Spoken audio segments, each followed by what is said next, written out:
Sunt Alexandru și în acest videoclip vă voi prezenta o nouă aplicație. Super Slime Simulator, joc aplicație ce-o fi. Eu am deja cam atâtea.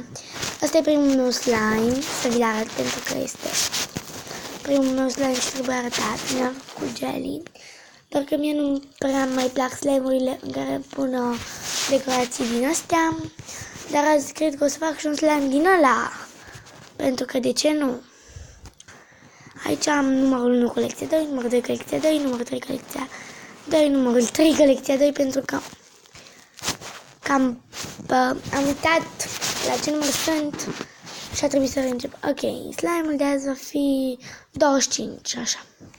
1, 2, 3, 4, 5, 6, 7, 8, 9, 10, 11, 12, 13, 14, 15, 16, 17, 18, 19, 20, 21, 22, 23, 24, 25.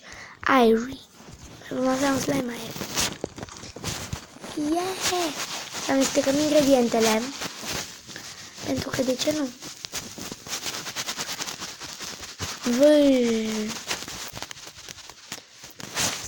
Ok, va trebui să alegem o culoare. Pe acesta am să-l fac 30. 2, 3, 4, 7, 8, 9, 10, 11, 12, 13, 14, 15, 16, 17, 18, 19, 20, 21.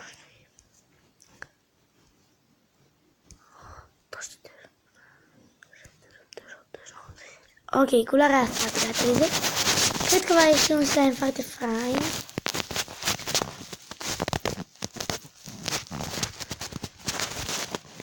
Așa a ieșit.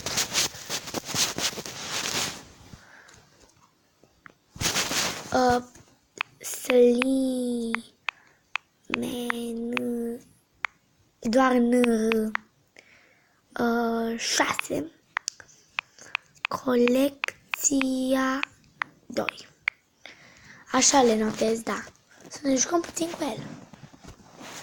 Să vă arăt cam cum se aude.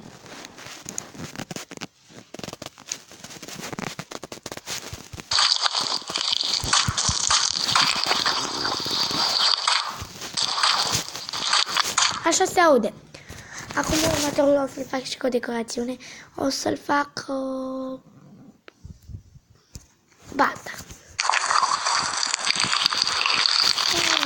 Să amestecăm repede ingredientele. Nu mă mai auzeam.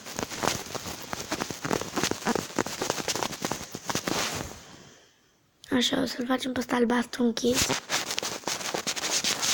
Pentru că de ce nu?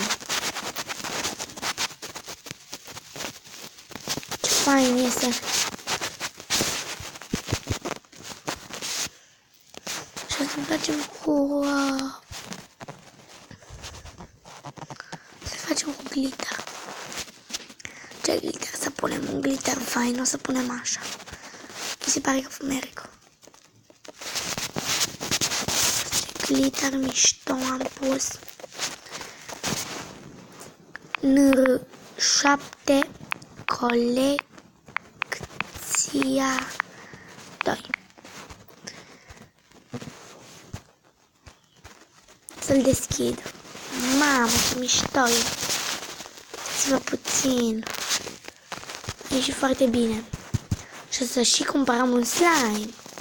Pentru că așa se face.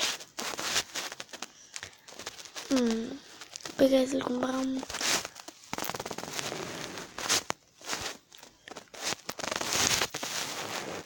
Sunt foarte multe.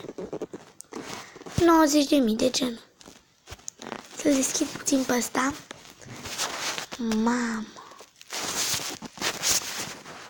Să vă arăt cum se aude.